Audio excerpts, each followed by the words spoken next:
பார்வதி பதே மகாதேவா. என்னாருடைய சிவனே போற்றி, என்னாட்டவர்க்கும் இறைவா போற்றி.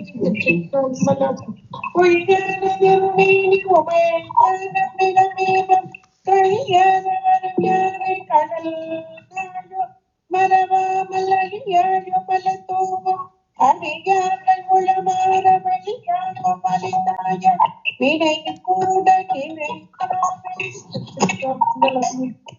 குத்தகமானவில்லை மேற்கொண்டு குருமகா சன்னிதானங்கள் பொற்பாதம் பணிந்து அடியவர்கள் மக்கள் பொற்பாதம் பணிந்து இன்றைய அபிராமி அந்தாதி அற்புதமான ஒரு பதிகத்தை அபிராமி பட்டரால் அருளப்பட்ட அற்புதமான அந்தாதி தொடையில் அமைந்துள்ள இலக்கிய சுவையும் பக்தி சுவையும் அம்மையின் அருள் பிரபாகத்தை எடுத்து எம்பும் வண்ணமாக அமைந்து உள்ள இந்த பதிகத்தை நாம் எல்லோரும் சிந்திப்பதற்கு இறைவனுடைய திருவருடும் குருவரிடம் இங்கே நமக்கு கூட்டி வைத்திருக்கிறது.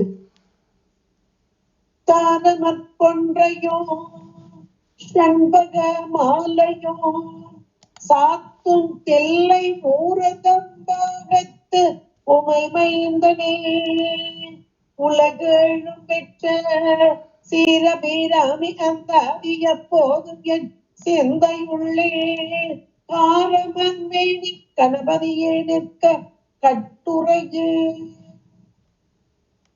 முதல் பாடலாக அமைந்துள்ள உதிக்கின்ற செங்கதிர் உச்சி திலகம் உணர்வுடையோர் மதிக்கின்ற மாணிக்கம் மாதுளம் பொது மலர் கமலை துதிக்கின்ற மின் பொடி மென்கடி குங்கும தோயமென்ன விதிக்கின்ற மேனி அபிராமியந்தன் விழுத்துணையே என்பதான அந்த பாடலை நாம் பார்த்தோம். அதில் விழுத்துணை என்பதாக இறுதி அந்த சீர் அமைந்துள்ளது. அருமையான ஒரு பதமாக சொல்லாக துணையாக வரும் அம்மை. அதுலயும் துணை என்ற மாத்திரத்திலே நமக்கு இன்றைக்கு இந்த உலகத்திலே இந்த உடம்புக்கு உடம்பு வேறு உயிர் வேறு என்பதை ஓரளவுக்கு நம்ம எல்லாருமே சைவ சித்தாந்தம் படிப்பதால் தெரிந்து கொண்டிருக்கிறோம். அப்ப இந்த உடம்புக்கு துணை ஒன்று, உடம்புக்கு துணை ஒண்ணு, உடம்புன்ற ஒன்று, அந்த உடம்புக்கு துணையாக வரும் ஏராளமான பொருள்கள். அந்த பொருள்கள் என்னெல்லாம் நமக்கே தெரியும். அன்றாட வாழ்க்கையில் நாம் கண்டு அனுபவித்துக் கொண்டிருக்கிறோம். எவையெல்லாம் இந்த உடம்புக்கு துணையாக வருகின்றன அப்படின்னு பார்த்தா ஜடப்பொருளும் வருகிறது, சித்து பொருளும் வருகிறது. இப்ப உடம்பு அப்படின்னா நம்ம உறவுகளோடு கூடி இருக்கிறோம். அப்ப உறவுகள் என்ற மாத்திரத்திலே தாய் தந்தை உறவினர்கள் சகோதரர்கள் சகோதரிகள் இப்படியெல்லாம் கணவன் மனைவி குழந்தைகள் இப்படி ஒவ்வொரு வகையிலும் உறவுகள் நமக்கு சொந்தமாகி வருகிறது. அப்புறம் இதெல்லாம் உயிர், இந்த உடம்புக்கு உயிர் துணையாக, உடம்புக்கு உயிர் துணையாக, உடம்புக்கு ஜடப்பொருளும் துணையாக வருகிறது. உடம்பு ஜடப்பொருள் தான். ஆனா அந்த ஜடப்பொருளுக்கு ஜடப்பொருளே இன்றைக்கு எத்தனை எத்தனை துணை. ஒரு வெயில்ல போகணும் அப்படின்னா ஒரு கொடையை எடுத்துட்டு போறோம், காலில் செருப்பை போட்டு போறோம், எல்லாம் ஜடப்பொருள். அல்லது ஒரு ஆட்டோல போறோம், ஒரு கார்ல போறோம், எல்லாமே ஜடப்பொருள். இப்படி உடம்புக்கு துணையாக ஜடப்பொருளும் சித்து பொருளுமாக நமக்கு துணையாக வருகிறது உடம்பு. சரி, அடுத்து ஒரு இந்த உடம்புலேயே தத்துவ கூட்டங்கள்ல உள்ளம், அது உயிருக்கு கொஞ்சம் நெருக்கமான ஒரு பகுதியாக அமைக்கும். உயிருக்கு நிறைய இடங்கள்ல பாத்தீங்களா உள்ளம் அப்படின்ற அந்த வார்த்தையை உயிருக்கே சொல்வார்கள். அது நம்ம உண்மை விளக்கத்திலையும் படிச்சிருக்கிறோம். ஞானசம்பந்த பெருமானுடைய பதிகத்திலையும் பாத்தீங்கன்னாலே என் உளமே புகுந்த அதனால் என் உள்ளம் கவர் கல்வன் அப்படின்பார். இந்த இடத்துல எல்லாம் உள்ளம் என்ற மாத்திரத்தில் உயிரைத்தான் குறிக்கக்கூடியது. அப்ப உயிருக்கு நெருக்கமாக இருக்கக்கூடிய கரணம் ஒரு கருவி, அதுக்குதான் அந்த கரணம் அப்படின்னு சொல்லுவோம். அப்ப இந்த உள்ளம் முதல்ல உடம்பு வெளியே தெரியக்கூடியதான ஒரு உடம்பு, வெளியே பாதி தெரியுது தெரியாம ஒண்ணு இருக்குது. அப்ப இந்த உடம்பு அதற்கு துணையாக அம்மை வருகிறாள். அந்த துணை பொருள் எப்படிப்பட்டதாக இருக்கிறது? ஜடப்பொருளாக இருக்கிறது, சிட்டு பொருளாக இருக்கிறது. உலகம் இன்னைக்கு அனுபவத்துக்கு வருது பாருங்க, உடம்பு மூலமா தானே அனுபவம். உலகம் ஜடப்பொருள் தானே. அந்த உலகத்துல ஜடமும் இருக்கு, சித்து இருக்கு. அதுல எல்லாம் நமக்கு உடம்புக்கு துணையாக வருகிறது. அடுத்து உள்ளம். இந்த உடம்பை காட்டிலும் கொஞ்சம் மேலானது, என உயிருக்கு நெருக்கமா இருக்கிறது. அந்த உள்ளத்திற்கு துணையாக இருப்பது எது? அது என்னங்க உள்ளத்துக்கு என்ன துணை வேண்டி கிடக்கு அப்படின்னு நம்ம சொல்லலாம். இப்போ சில நேரங்கள்ல பாத்தீங்கன்னா ரொம்ப அப்படி சோர்வா இருக்கும். என்ன ரொம்ப சோர்வா இருக்கிற அப்படின்னு ஒருத்தர் கேட்பாங்க. என்னவோ தெரியல, மனசுக்கே சஞ்சலமா இருக்கு. காலையில இருந்து வேற என்னும் நடக்கல, ஆனா என்னவோ மனசு ஒரு சஞ்சலமா இருக்கு அப்படின்னு சொல்லுவோம். சில நேரங்களில் சில சம்பவங்களும் நம்மை மனதை வாட்டி அந்த உள்ளத்தை வாடச் செய்துவிடும். சில நேரங்களில் எந்த சம்பவம் நடக்காமலே உள்ளம் ஒரு சோர்வு, வாட்டம் இதிலே உள்ளதாக இருக்கும். அப்ப இந்த உள்ளத்துக்கு யாரேனும் ஒரு துணை, அந்த துணை யாராக இருப்பார்கள் அப்படின்னா, இப்போ நான் அனுபவத்துல இப்ப இங்கேயும் கூட நிறைய பேர் அனுபவிச்சிருப்பீங்க. ரொம்ப நிறைய கேள்விகள் மனசுக்குள்ள தோன்றிக்கிட்டே இருக்கும். அந்த கேள்விக்கு என்ன பதில் என்ன பதில் சொல்லி மனசுக்குள்ளே அப்படி ஒரு போராட்டத்துல இருக்கும். இந்த கேள்விகளுக்கெல்லாம் பதில் எங்க இருந்து வரும்னா ஆசிரியர், அதுலயும் ஞான ஆசிரியர். ஞான ஆசிரியர், ஞான பாடங்களை யார் சொல்லிக் கொடுக்கிறார்களோ அவங்கதான் ஞான ஆசிரியர்.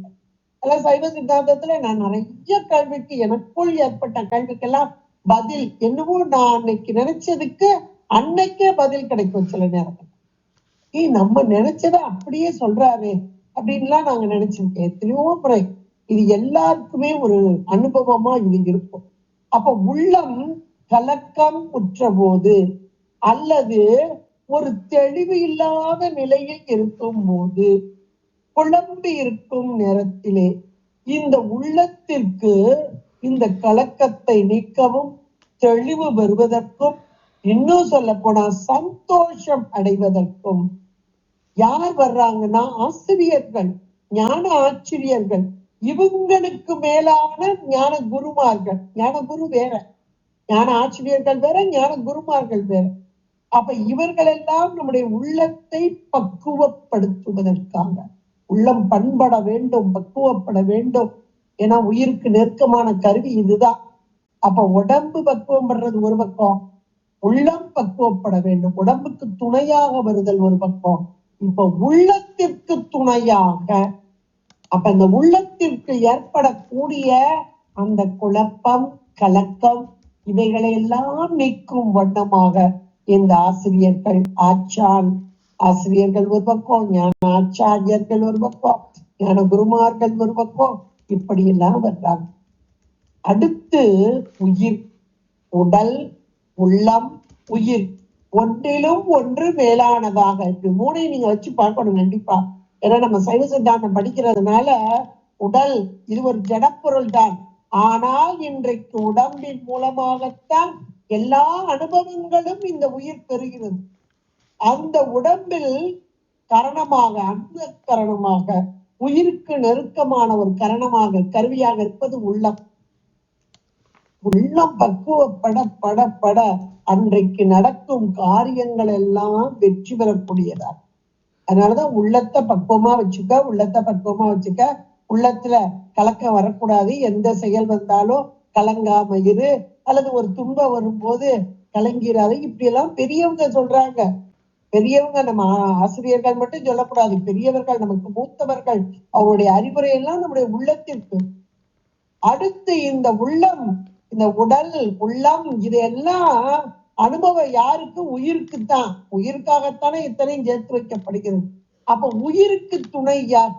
உடம்புக்கு துணை எத்தனையோ பொருள்கள். உள்ளத்திற்கு துணை ஒரு சில ஆச்சாரியர்கள், குருமார்கள், இவர்கள் தான் உள்ளத்திற்கு துணை. ஆனா உயிருக்கு துணை யார்? இறைவன், இறைவி, இவர்களை தவிர உயிருக்கு துணை யாருமே கிடையாது. இறைவனை தவிர உயிருக்கு துணை யாருமே கிடையாது. தனித்து வழி நடக்கும் எனது இடத்து ஒரு உரத்தம். அழகா சொல்றார், தனித்து வழி நடத்தல். இந்த தனி வழி அப்படின்றத அவரு அருணகிரியார் ரொம்ப அழகா சொல்வார். இதுல மட்டும் இல்ல, நமக்கு கந்தர் அலங்காரத்திலையும் சொல்வார். அந்த தனி வழி, பயந்த தனி வழிக்கு துணை அப்படின்பார். அந்த பயந்த தனி வழி, அந்த தனி வழினா என்ன அப்படின்னா, இந்த உடலும் உயிரும் இன்றைக்கு ஒன்றாக கூடியிருந்து ஒரு அனுபவத்தை பெற்றுக் கொண்டிருக்கிறோம். உடல் அது வினை நீக்கம் பெறும்போது இவ்வளவு காலம் இருக்கணும், நீங்கும் போது இப்ப உயிர் இப்ப அதனுடைய பாதையை ஆரம்பிச்சிடும். உடம்பு இந்த மண்ணில் அப்படி போயிடும். ஆனா உயிருக்கு ஒரு பாதை உண்டு, அடுத்த பாதை, அடுத்த இடத்துக்கு போகணும். இப்போ நாம செய்த நல்வினை தீவினைகளுக்கு ஏற்றாற் போல இப்ப தீய வினைகள் அதிகமாக செய்த போது, இந்த பூமியில செய்த போது உடனாக யார் வர்ற அந்த யம தூதர்கள் வந்து இழுத்து கட்டி இழுத்து செல்வார்கள். அப்ப பயந்து, அதான் பயந்த தனி வழி, இப்படி செல்ல வேண்டிய ஒரு காலம் உண்டு. இதை நம்ம அருளாளர்கள் ரொம்ப அழகா சொல்றாங்க. இந்த வரியும் அதுதான். அப்படி செல்லும் காலத்திலும் இந்த அம்மையை நினைந்து வழிபாடு செய்தால் எனக்கு துணையாக, அதான் விழுத்துணையாக, அப்ப உயிருக்கு துணையாக. இதை நம்ம அருளாளர்களுடைய வாக்குல வச்சு பார்த்தா அவ்வளவு அழகா. அப்ப உயிருக்கு துணை வேறு யாரும் கிடையாது. உடலுக்கு ஏராளமான பொருள் துணை, உள்ளத்திற்கு ஒரு சில குறிப்பிட்ட, அது ஞான ஆச்சாரியர்களும் ஞான குருமார்களும் தவிர வேறு யாரும் கிடையாது. உயிருக்கோ இறைவன், அவன் ஒருவனை தவிர வேறு யாரும். இங்கே அம்மை வேறு, இறைவன் வேறு அல்ல. அப்ப துணையாக, உயிருக்கு துணையாக வரும் இறைவன் இறைவி, அதான் விழுத்துணை என்று. விழுத்துணைனா மேலான துணை. அப்ப உயிருக்கு துணையாக வருபவள் இவள். உயிருக்கு துணை மட்டுமல்ல, இந்த உயிர் இன்றைக்கு உடலோடு கூடியிருக்கிறது. அப்ப அந்த உடலுக்குரிய துணையாகவும் இருப்பவள். இத நம்ம நல்ல சைவ சித்தாந்தப்படி நீங்க வச்சு பார்த்தீங்கன்னா, அம்மை 2 வகையாக வருகிறார். அவள் ஒன்றுதான், அதை கூட ஒன்று அவன் தானே, 2 அவன் இன்னருள் வரும்.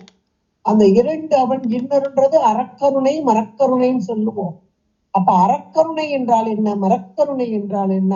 இந்த உலகத்திலே நாம் இவ்வளவு காலம் வாழ வேண்டும் என்று நம்முடைய வினைகளிலிருந்து ஒரு பகுதியை இறைவன் உடம்பாக கூட்டி வைத்த போது, வினையின் பயனை அனுபவிப்பதற்காக அம்மை மறைப்பு ஆற்றலாக திரோதாயியாக, அவ்வளவுதான், திரோதாயியாக மறைப்பு ஆற்றலாக அப்ப உடனா இருக்கிறார்.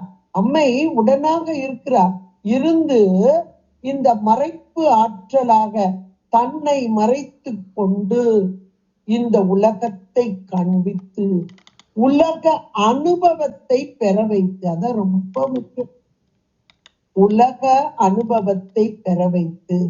அப்ப முதல் நிலையில இவள் திரோதாயி என்ற பெயரோடு எப்படி இருக்கிறாள்? உலக அனுபவத்தை அனுபவிக்கும் பொருட்டா அந்தந்த உறவுகளை சேர்த்து, இந்த துணைன்றது விழுத்துணைன்றது இதுதான் பொருள், சரியான பொருள்.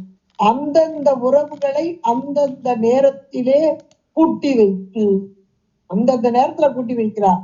ஒரு தாய் தந்தையை இந்த குழந்தைக்கு கூட்டி வைக்கிற சாமி. அதான் ஒரு தெரியா காலத்தே உள் புகுந்து உள்ள மண்ணி கருத்திருத்தி மூன்புக்கு கருணையினால் ஆண்டு கொண்ட திருத்துருத்தினேயானது திக்கும் சிவபத்தை அருத்தினால் நாயடியே.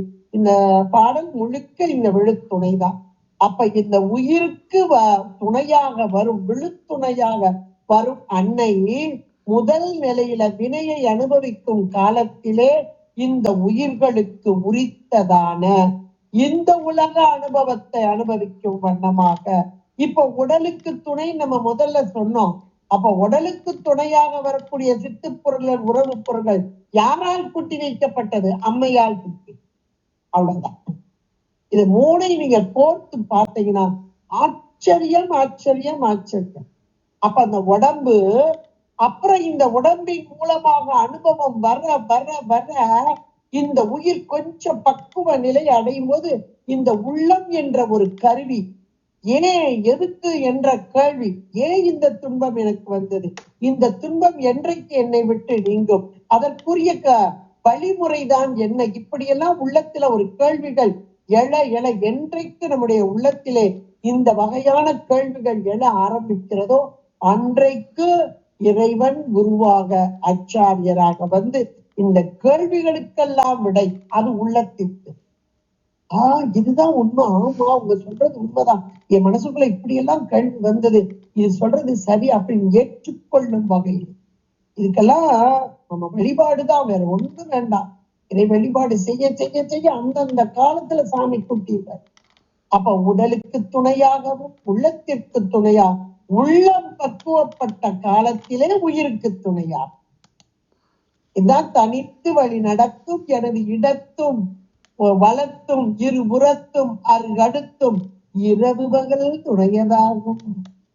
வேல்வகுப்புல எவ்வளவு அழகான அந்த வார்த்தை பாருங்க, இந்த துணையாக.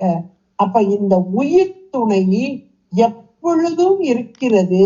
ஆனால் வினைக்கு ஏற்றார் போல செயல்படும் போது கொஞ்சம் தன்னை மறைத்து கொண்டு உலக அனுபவங்கள் இன்ப துன்ப அனுபவங்களை கொடுக்கும் அன்னையாக இருக்கிறாள். அதன் பின்பாக பக்குவம் வந்த காலத்திலே அருள் சக்தியாக முதல்ல திரோதாயர் இப்ப அருள் சக்தியாக மாறி சிவபோகத்தை தரக்கூடியவர் தான் விழுத்துணை.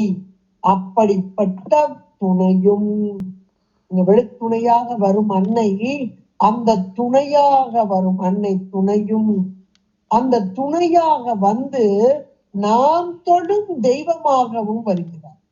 இந்த உயிர்கள் கொஞ்சம் கொஞ்சமா இந்த பக்குவம் பெறணும். பெறலைன்னா இறைவன்ட போய் சேரமா மீண்டும் மீண்டும் மீண்டும் கீழ் நோக்கிய நிலைதான். மீண்டும் மீண்டும் எல்லா உலகங்களிலும், அது இந்த உலகம் நமக்கு தெரியுது, இன்னைக்கு பிறவி தெரியுது.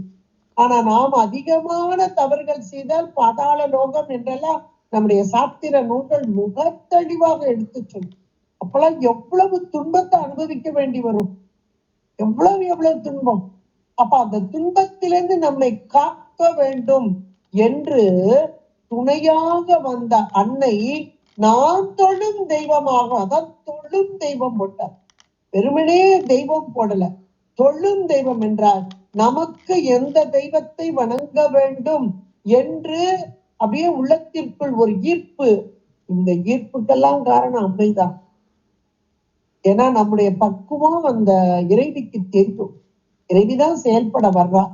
அப்படி வரும்போது இந்த உயிரின் பக்குவத்திற்கு ஏற்றாற் போல அந்த தெய்வத்தை கூட்டி வைத்து அந்த தெய்வத்தோடு உறவாட வைத்து வழிபட வைத்து அதன் துணையாக வரும் அன்னை தொழும் தெய்வமாக வரும். தொழும் தெய்வம். அடுத்து ஒண்ணு வர்ற பெற்ற தாயும். ஏன்னா தெய்வ வழிபாடு எல்லாம் சரிதான், நல்லதா இருக்கு.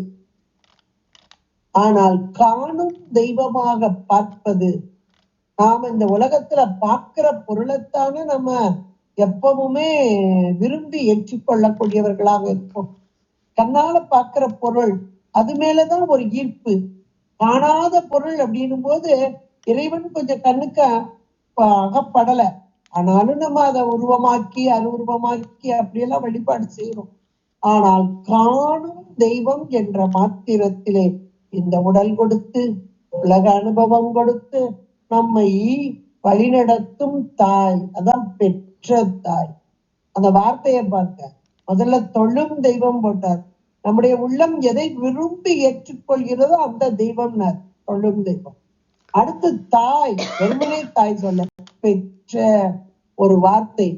பெற்ற என்றால் எங்கே பெற்றார்கள்? இந்த பெற்றா என்ற வார்த்தையை யோசிச்சுக்கோங்க, எங்கே பெற்றார்கள்?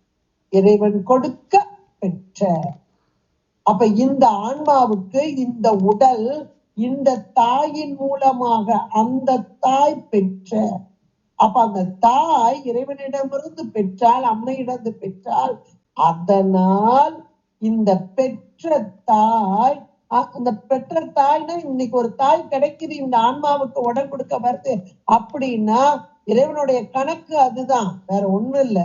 அது செய்த வினைக்கு ஏற்றாற் போல இந்த பிறவியிலே இந்த உடலோடு இந்த தாயிடம் கிடைக்கும் அனுபவத்தோடு இருந்து அதன் மூலமாக மேலும் மேலும் நன்மைகள் செய்து இறை வழிபாடு செய்து அந்த உயர்ந்த நிலையை அடைய வேண்டும் என்றுதான் இதை சொல்வதற்காக பெற்ற தாயும் அந்த மேலான, என தாய்க்கு ஈடானது எதுவும் கிடையாது. தாய் அன்பு, அதான் பெற்ற மனம் பித்து அப்படிம்பாங்க. பித்து என்றால் பைத்தியம் என்று ஒரு பொருள் உண்டு. ஆனால் பெத்தவங்க எல்லாம் இப்ப பைத்தியமா அப்படின்னா, எந்த ஒரு தவறு செய்தாலும், குழந்தைகள் எந்த தவறு செய்தாலும், எப்பேற்பட்ட தவறு இந்த தாய் மறந்து மன்னித்து அருள் புரிபவளார். அதான் பித்து.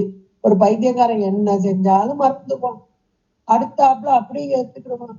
அதை போன்று இந்த பித்து மனம், பித்து மனம் கொண்டவளாக. அப்ப அம்மை எப்படி வரலாம்? துணையாக வரும் அன்னை, உடலுக்கு துணையாக, உள்ளத்திற்கு துணையாக, உயிர் துணையாக வரும் அன்னை, தொழும் தெய்வமாக வரும் அன்னை, பெற்ற தாயாக வரும் அன்னை. அடுத்து எப்படி வர்றானா, சுருதிகளின் பணையாக வருகிறார். சுருதி அப்படின்னா வேதம். இந்த வேதங்கள் எல்லாம் இன்றைக்கு நாம் வாழ்ந்து கொண்டிருக்கும் வாழ்விலே இப்படி வாழ வேண்டும். தெய்வம் சொன்னோம், தாயை வணங்க வேண்டும் சொல்றோம். தாய் தான் நமக்கு எல்லாமே, அந்த தாயை வணங்கினாலே நாம் எல்லாம் பெறலாம் அப்படின்றோம். தெய்வம் தொழ வேண்டும், தெய்வத்தை தொழவில்லை என்றால் எத்தனையோ பாவங்கள் சேரும், தெய்வத்தை தொழ தொழ நம்முடைய வினைகள் நீங்கும், இப்படி எல்லாம் சொல்லி வச்சிருக்காங்களே. எங்க சொல்லியிருக்கு? யார் சொன்னா? எங்க அம்மா அப்பா சொன்னாங்க, எங்க தாத்தா பாட்டி சொன்னாங்க, சரி அவங்களுக்கு யார் சொன்னா? அப்படியே போய்கிட்டே இருக்கும். அப்ப யாரால் சொல்லப்பட்டது என்றால் இதையெல்லாம் சொன்னது வேதங்களே. அறத்தை எடுத்து உரைத்தது. இப்படி வாழ வேண்டும், டூஸ் அண்ட் டோன்ட்ஸ். இப்படி வாழ வேண்டும், இப்படி வாழக்கூடாது.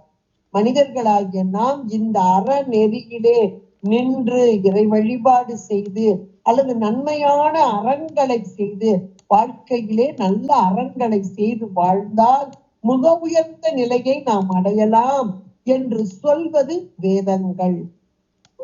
அந்த வேதங்கள் எப்படிப்பட்டது என்றால் ஸ்ருதி என்று சொல்லப்படுகிறது. செவி வழியாக ஒவ்வொரு குரு சொல்ல அங்க சீடன் கேட்டு அப்படி ஸ்ருதி வழியாக, அதுக்கு அதனாலதான் அதுக்கு பேரு ஸ்ருதி. ஸ்ருதின கேட்டல். எழுதா கிளவி அப்படிம்பாங்க.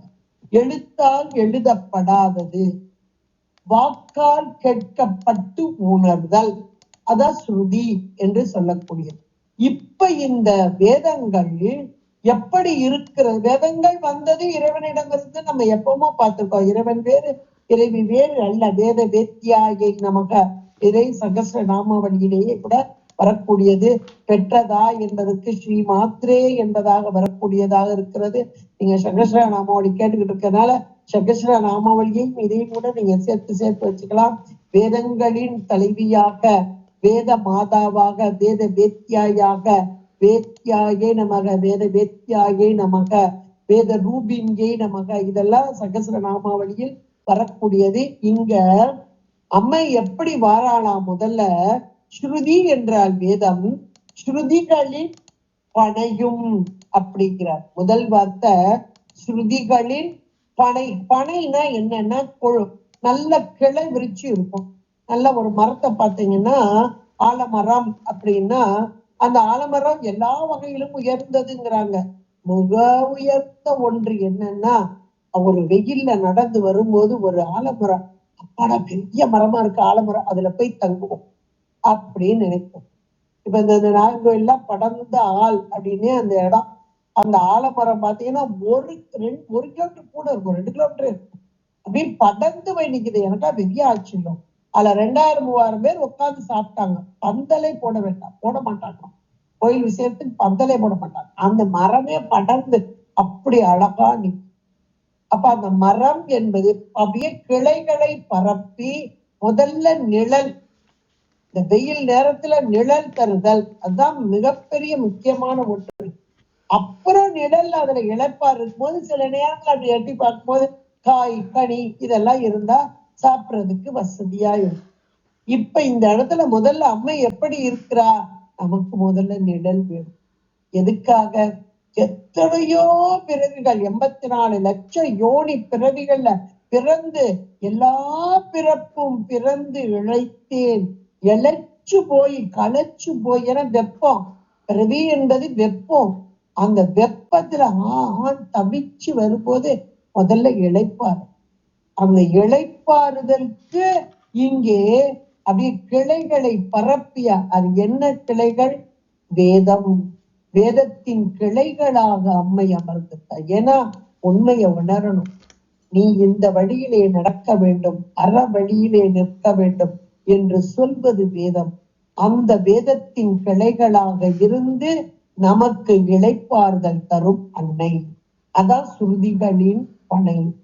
அடுத்து சொல்றாரு, அந்த சுருதிகளின் பனையும் கொழுந்தும். அந்த சுருதிகளின் கொழுந்து முதல்ல நல்ல களை பரப்பி நிழல் தரும் மரமாக சொன்னார்.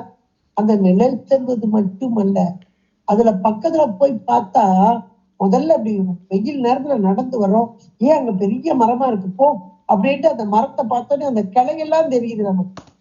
பக்கத்துல உட்கார்ந்து கொஞ்சம் அப்படியே ஆசுவாசப்படுத்திட்டு அப்படி நிமிர்ந்து பார்த்தா அதுல அப்படியே சின்ன சின்ன சின்ன சின்ன அந்த கொழுந்து, என்ன அழகா இருக்கு வரேன் கொழுந்து அப்படின்னு சொல்லுவோம். நிறைய இடங்கள்ல இந்த கொழுந்தே மருத்துவ குணம் வாய்ந்தது அதிகமாக இருக்கும். அப்ப அந்த கொழுந்து அம்மை கிளை பரப்பி நிழல் தருபவளாக மட்டுமல்ல, மருந்தாக, அந்த கொழுந்தாக மருந்தாக, பிறவிக்கு மருந்தாக. அந்த கொழுந்து என்பது புதுமை, இப்ப வந்த அந்த கொழுந்து.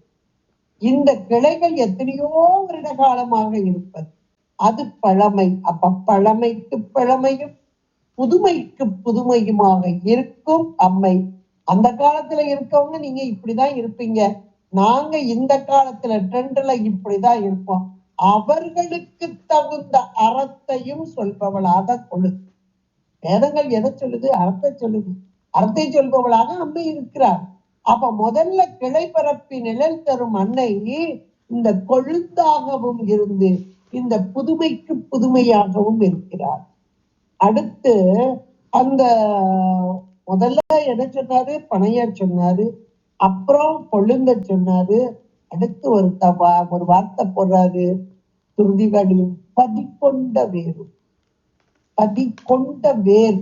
வேர் இல்லைன்னா எவ்வளோ பெரிய ஆலமரம், அதுக்கு வேறு நல்ல ஸ்ட்ராங்கா எங்க வரைக்கும் ஓடி இருக்கும். அந்த களைகள் 1 கிலோமீட்டர் ஓடி இருக்குன்னா அந்த வேரும் அவ்வளவு தூரத்துக்கு ஓடி. அது ஸ்ட்ராங்கா இல்லைன்னா அந்த மரம் நிக்க முடியாது. அதான் பதிக்கொண்ட வேராக. இப்போ ஒரு மரத்தை நம்ம பார்க்கிறோம் அப்படின்னா பக்கத்துல தூரத்துல இருந்து பார்த்தாலே கிளைகள் தெரியும், பக்கத்துல நுணுக்கமா பார்த்தா கொழுந்து தெரியும், ஆழமா தோண்டி பார்த்தால் வேர் தெரியும். ஆழமா தோண்டி பார்த்தாதான் வேர் தெரியும், தோண்டி பார்க்காம வேர் தெரியாது. இதுல இருந்து எதை உணர்ந்து கொள்ளலாம் என்றால், வேதங்கள் எப்படிப்பட்டவை, ஞானம். அந்த வேதங்கள்லயே பாத்தீங்கன்னா ஞான காண்டம், கர்ம காண்டம், உபாசனா காண்டம் என்ற 3 வகையாக. அதுல கர்மகாண்டம்ன்றது கேள்விகள் இப்படி செய்ய வேண்டும் அப்படின்றதெல்லாம் சொல்லக்கூடியதாக இருக்கிறது. உபாசனா காண்டம் அறத்தை இப்படி உணர்ந்து கொள் அப்படின்றது உபாசனையாக சொல்லக்கூடியது. ஞான காண்டம், ஞான பகுதி, இந்த உபாசனை, இந்த கர்ம காண்டம் இதெல்லாம் கூட அங்கங்க கொஞ்சம் மாறுபாடு வரும். ஆனால் ஞான காண்டம் என்று சொல்லக்கூடியது வேதத்தின் அந்தமாக, வேதத்தின் முடிவாக. இன்னும் சொல்ல போனா வேத சிரஸ் என்று சொல்லக்கூடியது. அப்ப அந்த முடிவான பகுதி, ஏன் முடிஞ்ச முடிவா ஏதாவது சொல்லு அப்படின்னு சொல்றேன். இப்ப சைவ சித்தாந்தம் முடிந்த முடிவுங்கிறோம். இந்த வேதத்தின் முடிவு அது உபனிஷத்துக்கள். வேதாந்தம், வேதாந்தம் என்பது உபனிஷத்துக்கள். இங்க அம்மை உபநிஷத்துக்களாக வேத சிரஸாக உபநிஷத்துக்களாகவே இங்கே அமைகிறது. இதுதான் ஆழ்ந்த ஒன்று. இதை நாம் உணர வேண்டும் என்றால் ஆழ்ந்து நுணுகி ஆராய்ந்து பார்த்தால் இதை உணர்ந்து. எப்படி ஒரு மரத்தின் வேரை உணர வேண்டும் என்றால் அகழ்ந்து தோண்டி பார்த்தால் உணரலாம். அது போல இந்த வேதத்தின் பனைகள் என்பதை தூரத்தில் இருந்தே கண்டு கொள்ளலாம். அந்த கொழுந்து என்பதை அருகிலிருந்து கொஞ்சம் படிச்சு பார்த்தா வேதத்தில் எப்படி சொல்லி இருக்குது அப்படின்ற அந்த வாக்கியங்கள் இவைகள் மூலம் சொல்லப்படலாம். ஆனால் பதிகொண்ட வேறாக இவர் கேட்கிறார் என்றால் மூலப்பகுதி. இந்த மூலம் எது என்றால் அம்மையே.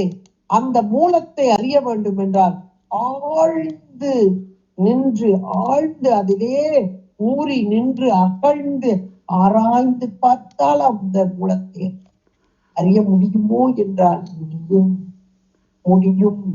அம்மையாக வந்து அவள் அருளை தந்தால் முடியும். அவன் அருளாலே. அவன் தாளை காண முடியுமா? சிவராத்திரி வருது. அடியையும் முடியையும் காண முடியாம அவங்க இருந்தாங்க. ஆனால் முடியுமா முடியாதானா? முடியும் என்பது நம்முடைய சைவ சித்தாந்தம். எப்படி முடியும்? அவன் அருளாலே அவன் தாள். திருவடி ஞானம். திருவடி ஞானம் என்பது சிவஞானம் தானே. சிவஞானம் என்பது திருவருள் தானே. இந்த திருவருளை தானே இப்ப படிச்சுக்கிட்டு இருக்கோம். முழுக்க முழுக்க திருவருள் தான். அந்த திருவருள் எப்படிப்பட்டது என்னதான் பட்டியல் போட்டு சொல்றாரு இந்த 2ஆம் பாட்டுல. துணையும் தொழும் தெய்வமும் பெற்ற தாயும் சுருதிகளின் பனையும் கொழுந்தும் பதிகொண்ட வேறும் அப்படின்னு போட்டார். எவ்வளவு அழகான ஒவ்வொரு வார்த்தையும் எவ்வளவு ஒரு ஆழமான ஒரு கருத்தை சொல்லக்கூடியதாக, அம்மையுடைய அந்த பிரவாகத்தை எடுத்து சொல்லக்கூடிய, அம்மையுடைய பெருமைகளை எல்லாம் எடுத்து சொல்லக்கூடியதாக சொல்லிட்டு அடுத்த வரியில சொல்றாரு. இப்போ அம்மையுடைய அவருடைய உண்மை என்ன, உண்மை தன்மை என்ன? துணையாக வர்றா. எதுக்கு துணையாக வர்றா? உயிர் துணைதான். ஆனா உடம்புக்கும் துணையா வர்றா.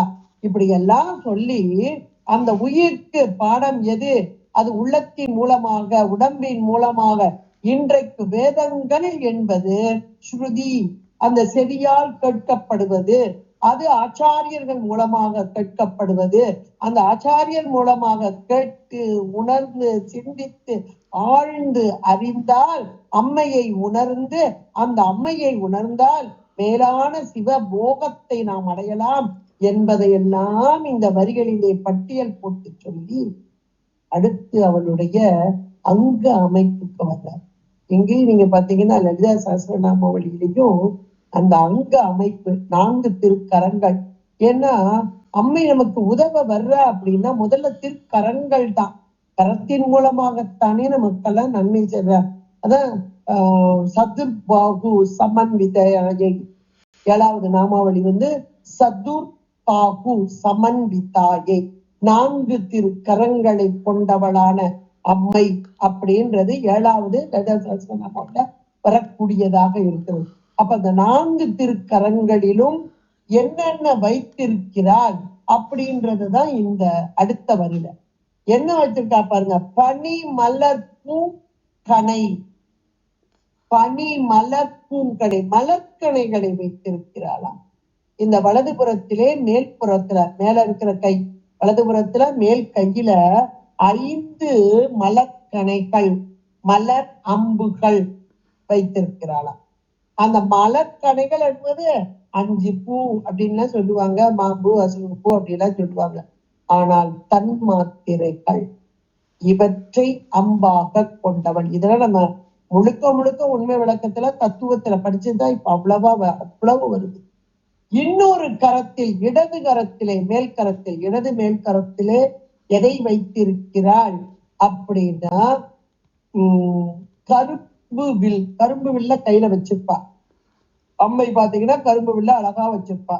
அதுக்கு நமக்கு சகஸ்ர நாமம் சொல்வது மனோரூபேச்சு கோதண்டாயை, மன ரூப இஷு கோதண்டம்.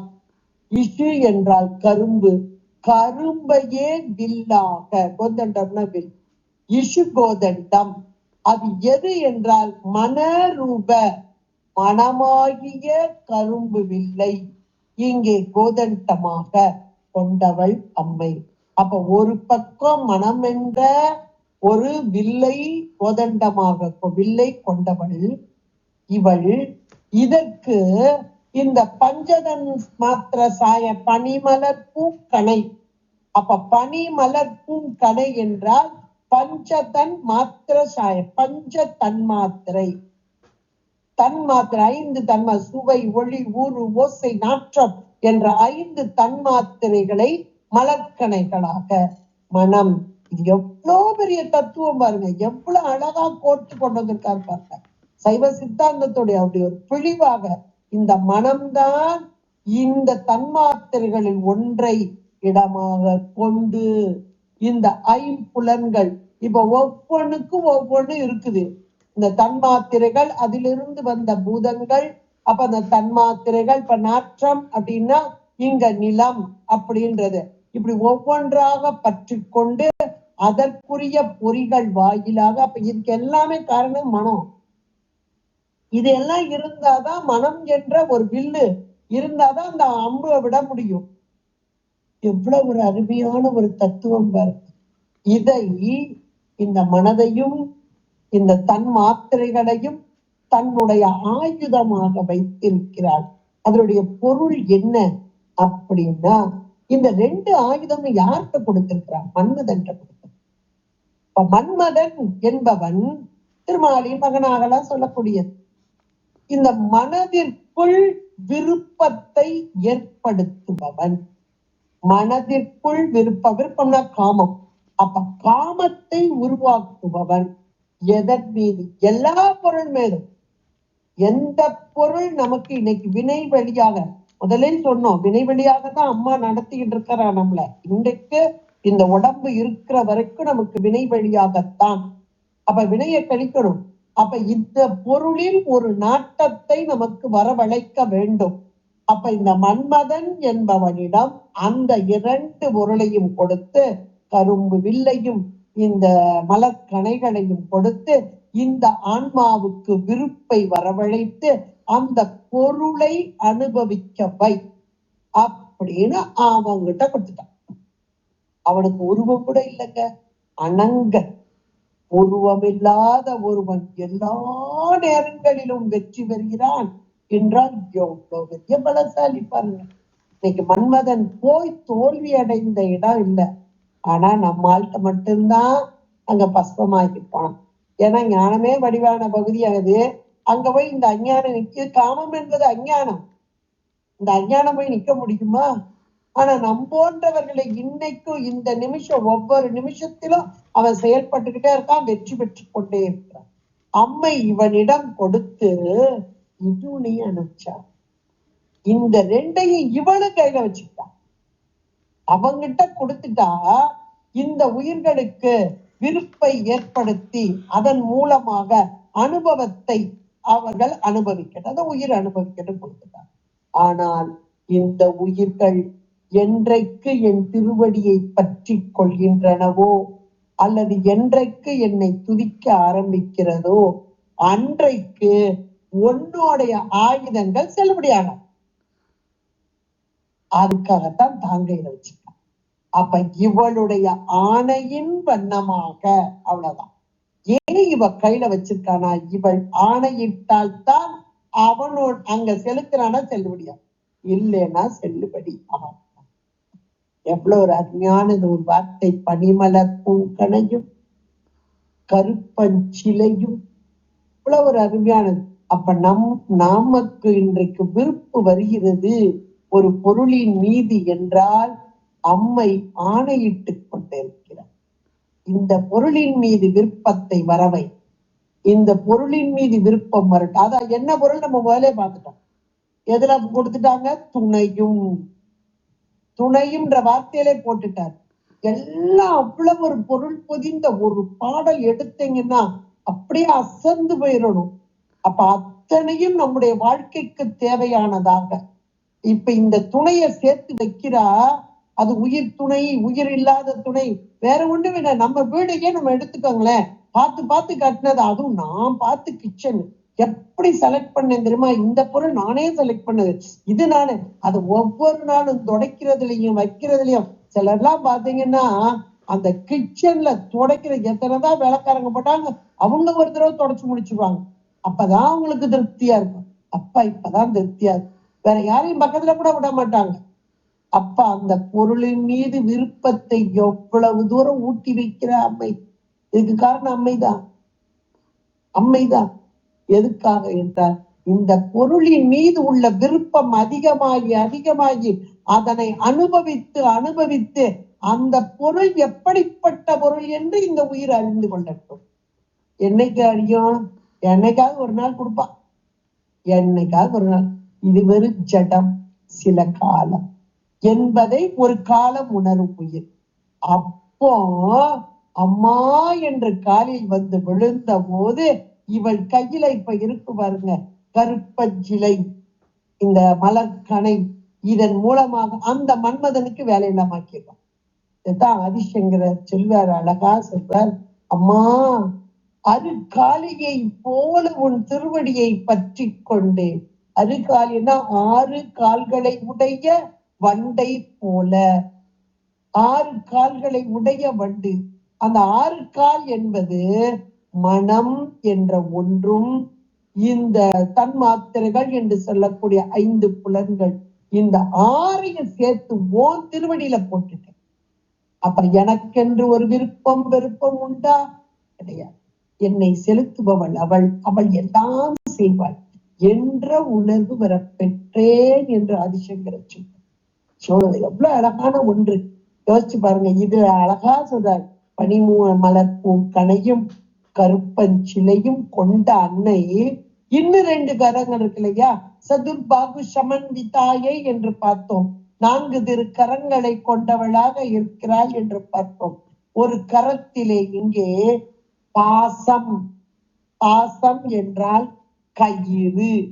ஒரு கரத்திலே பாசத்தையும் ஒரு கரத்திலே அங்குசத்தையும் கொண்டவளாக. இந்த பாசம் என்பது கயிறு. கயிறுன்றது மட்டும் இல்ல, விருப்பு, விருப்பு வெறுப்பு ரெண்டுமே சொல்லலாம்.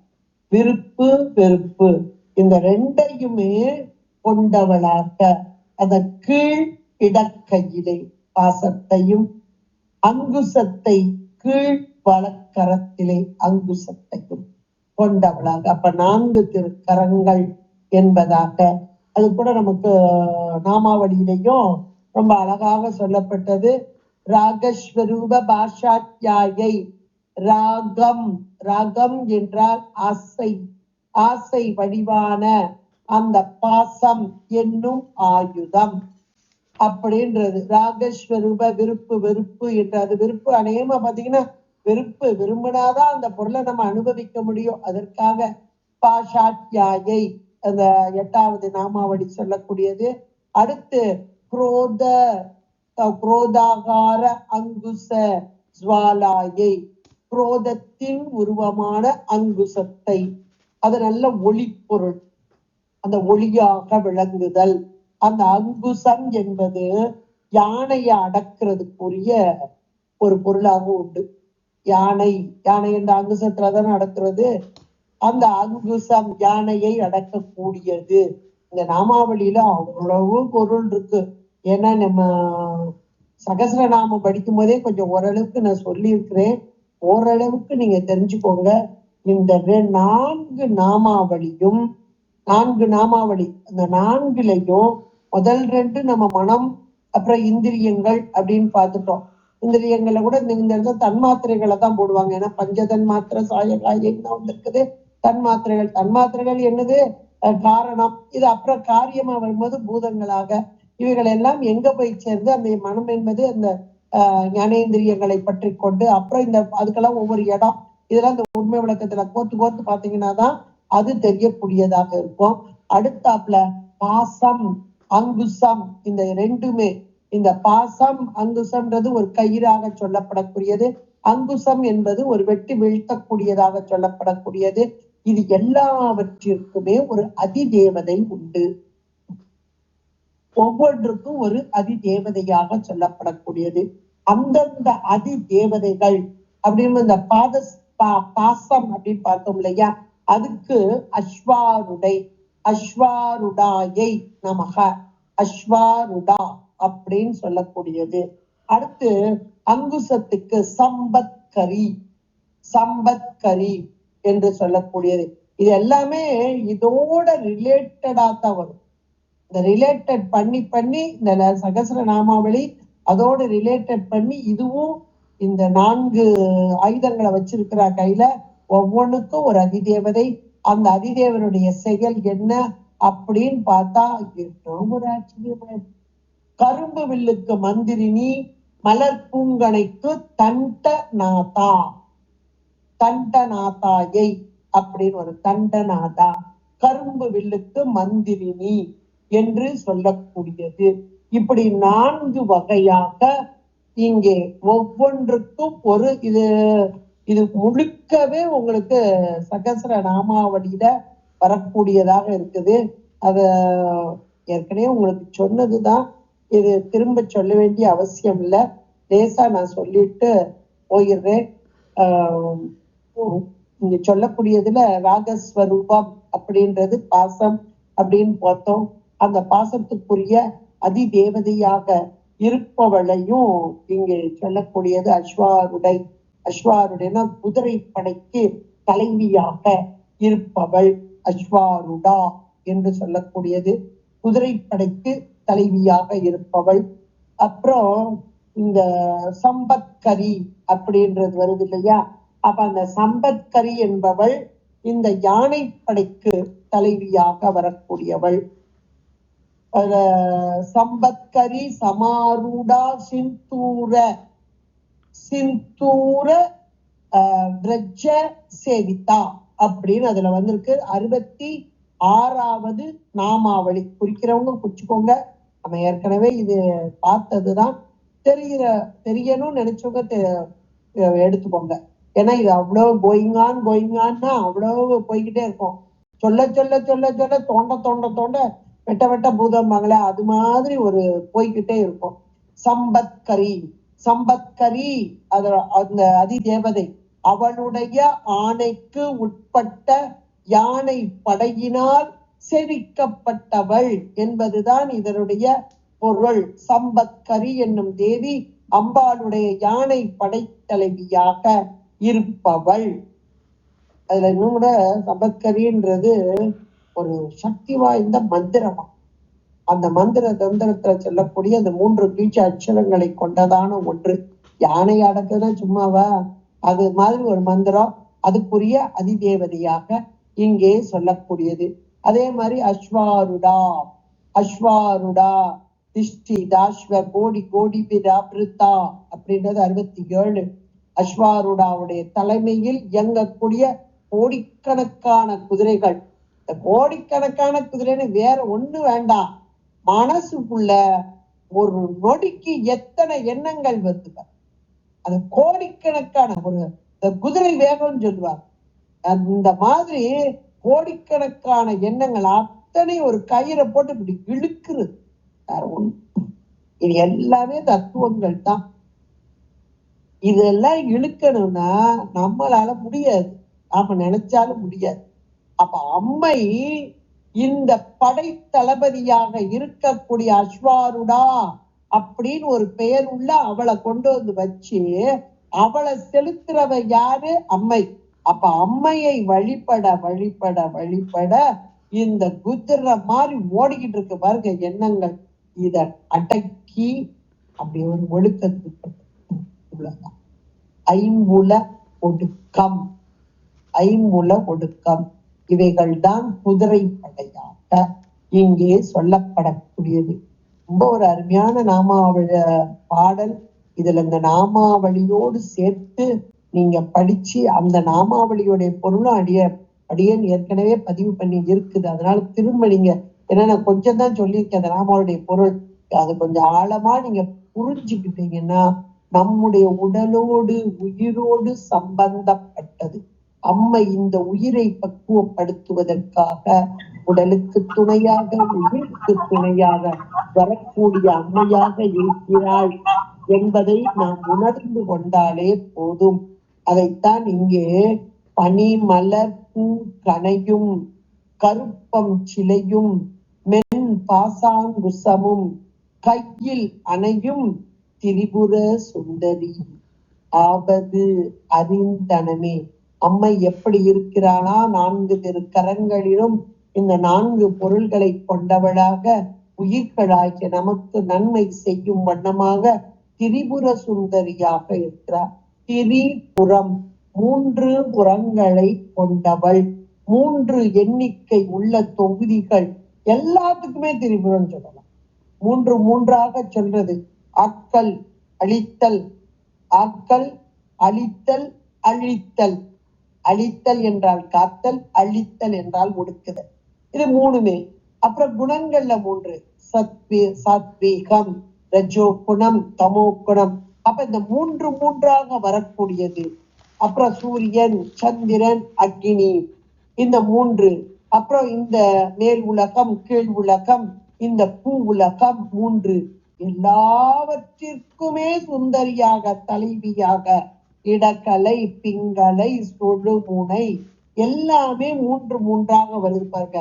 இந்த 3 தன்மையாக இருந்து எல்லாவற்றிலுமாக இருந்து அம்மை நம்மை நடத்துபவள். அதான் திரிபுர. கையில் அணையும் இந்த 4 பொருளையும் கையில வச்சுட்டு எப்படி வர்றாளாம்? திரிபுர சுந்தரியாக. திரிபுர சுந்தரின்றதுக்கு இவ்வளத்தையும் பட்டியல் போட்டு பாருங்க. அப்ப இவ்வளவுமாகத்தானே நம்முடைய செயல்கள் எல்லாம் இதுக்குள்ளதானே அடங்கி போயிருக்கு. 3 வகையாகத்தானே, 3 குணமயமாக. இந்த 3 அந்த புறங்கள் அப்படின்னும் போது 3 உலகங்கள் மேலையும் இங்கேயும் போய்கிட்டு தானே வந்துட்டு தானே இருக்கிறோம். அப்படி அதுக்கப்புறம் இந்த உடம்பையே பார்த்தா 3 மண்டலங்கள், சூரிய சந்திர அக்னி மண்டலங்கள். அப்ப இவற்றிற்கெல்லாம் நாயகியாக திரிபுர சுந்தரியாக, திரிபுர சுந்தரி ஆவது இவளாக நின்று நம்மை நடத்துதல். எவ்வளவு ஒரு அருமையான ஒரு பாடல் இந்த பாடல். இதுல அம்மை எப்படி வர்றா அப்படின்றத அழகா எடுத்து சொல்ற.